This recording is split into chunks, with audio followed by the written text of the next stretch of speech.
Hello and welcome back to my channel, Complicated Relationships Reddit Stories. Hope you guys are safe and healthy. Now let's see what the story is about today. What would you do if your wife had a relationship with another man, leaves you for him, had a child, and then wants you to be a father figure for their little boy? It's time we'll find out all about it in today's story. As always, if you like what I do, please give this video a thumbs up and do subscribe to the channel. This post is about me, my ex-wife, our 2 sons, and the relationship my ex-wife had that resulted in the end of our marriage, as well as a 3rd child. We'll call him Max. I think what I want to talk about is parenting stuff, but I'm going to start by talking about my wife's AP and dissolution of our relationship. My wife confessed to the relationship about a week after telling me she was pregnant. So, a week I'd spent excited about what I thought was going to be my child. Turns out, no. It was emotionally pretty painful at the time. I might have been able to work through the infidelity, but made the ultimatum that she had to end the pregnancy. She was philosophically opposed to it, and I knew this. She stuck to her morals in that particular instance, so I initiated a divorce. She has since left me and married her AP. Now, regarding the custody of their sons, there was a period of more conflict and resistance. I took the boys in the initial period of Max's infancy, and in the initial highly emotionally injured state I was in, I sought full permanent custody, but I wasn't likely to be successful, and I was eventually persuaded that, despite the breakdown of my relationship with her, that it's in my sons' best interests to have their mother in their lives. Today, to the amazement of everyone else in my life, my ex and I remain cooperating partners in the parenthood of our children. For the last 2 years, we've shared week-to-week custody of our 2 sons. This upcoming school year, Max is going to be old enough to attend the same school. About a month ago, I got sat down by my ex, her partner, and all 3 boys, and they all want Max to travel back and forth with the boys each week and effectively live with me 50% of the time. Seriously? There are some arguments on the matter, admittedly. The 3 boys are friends and brothers, as much as I resent it. Splitting them up regularly does seem like a weird sibling dynamic that could have poor consequences. I'm angry with my ex for broaching the topic with the boys before me, but it's also an entirely reasonable thing for the boys to have an opinion on. I agreed. What was I supposed to say?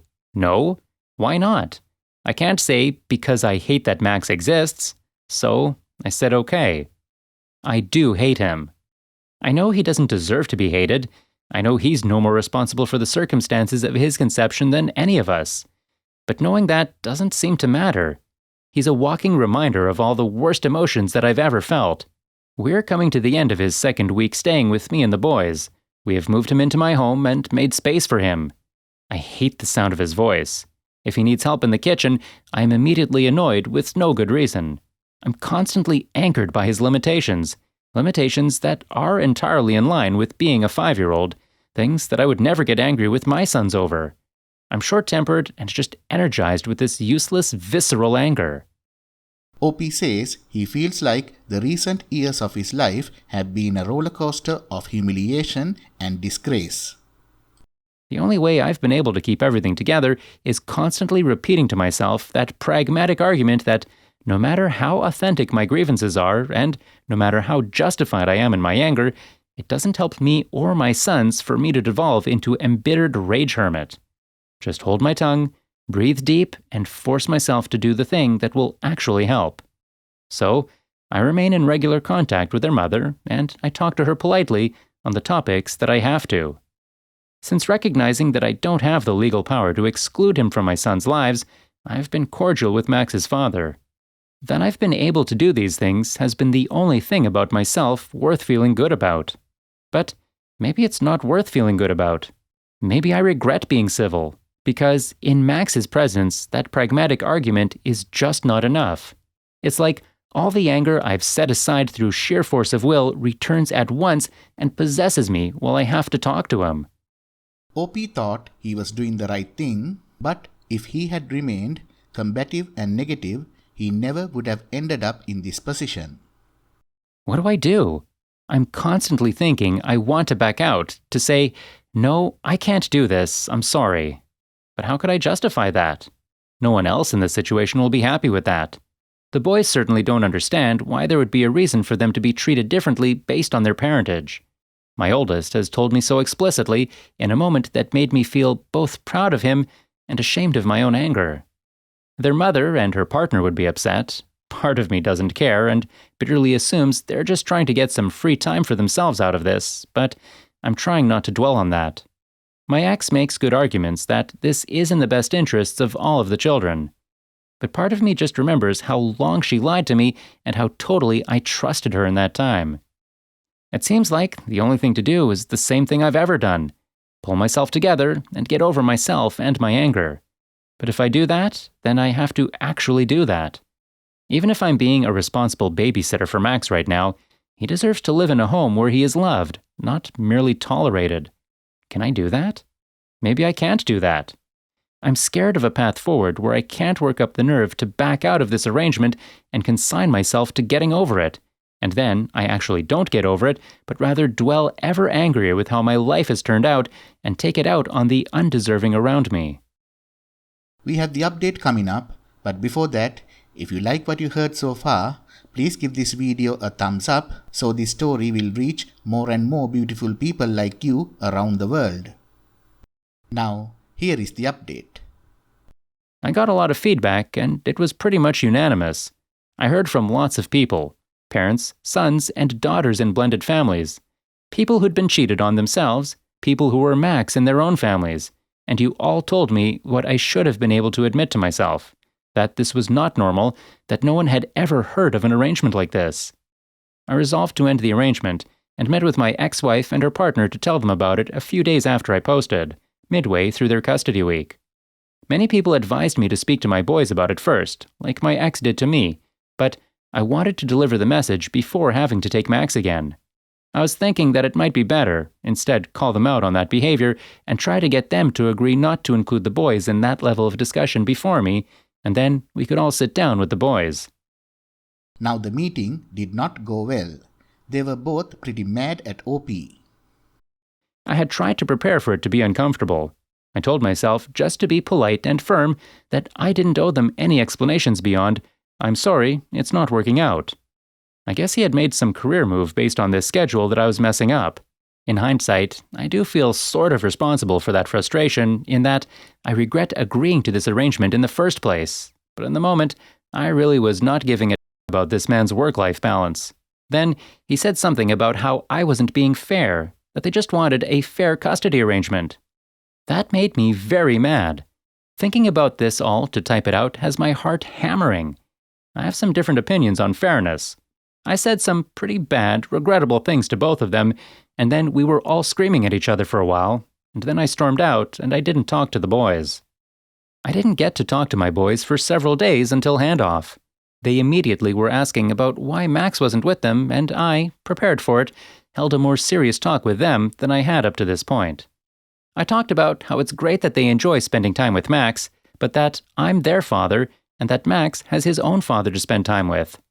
I also talked about how this whole spectacle of our lives is difficult for me, that I don't like having to spend only every other week with them, that their mother's decision to start another family with Max's father and Max still makes me sad.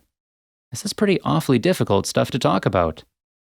OP has been pretty strict about himself not venting to his sons about their mother up until now, but effectively that's meant he hasn't really talked about her or the breakup at all. Trying to maintain that respect for their mother and also talk frankly about my own feelings is a difficult tightrope balance. I don't want to blame their mother, but I also don't want to not blame their mother, if you know what I mean.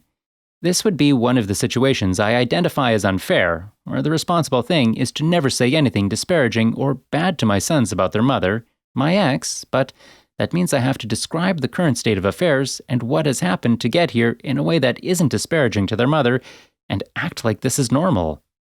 I think I actually did a good job navigating the conversation. My sons absorbed it easier than I expected. A few weeks later, and things with them are basically normal. OP has had a few conversations with his ex since the big embarrassing outburst. I sort of feel like I want her to apologize for this whole thing, but also know that I'm not doing myself any favors waiting for that to happen. I think she remains upset with me, more for the things I said than the rejection of this arrangement with Max. Or maybe that's just projection, because that's what I feel guilty for. I also regret that the last time I spoke to Max was dropping him off before ending the arrangement. I don't know. I guess his mom has explained to him that she missed him too much to have him gone each week, but I don't know how sturdy that story will be. Rereading my last post has me feeling pretty shameful of how I talked about Max. I know he doesn't deserve my sustained ire and that he's not going anywhere, so I'll have to be able to adjust to his presence. I'm obviously holding on to a lot of anger that is really about my ex-wife, but she isn't obligated to give a shit about that, and I am obligated to interact with her politely. So I guess that anger just got set aside and then vented onto Max just because he was there in my face. But that was my own fault. So I sort of expect things will pretty much return to normal from here. Contact with my ex is curt right now, but that'll loosen up. Thanks for listening. Well, OP, I think you did the right thing. Max doesn't deserve to be treated as anything more than tolerable, and you're also not responsible for taking care of that child has no legitimate relationship to you, as well as his parents are together. I highly suggest therapy for you. Infidelity is a very traumatic thing, and I think you owe it to yourself to seek an expert to guide you through such difficult situation. Best of luck to you. Please like, comment and share the story if you enjoyed it. Also, subscribe to the channel and hit the bell icon so you will be notified when we upload the next video. Take care.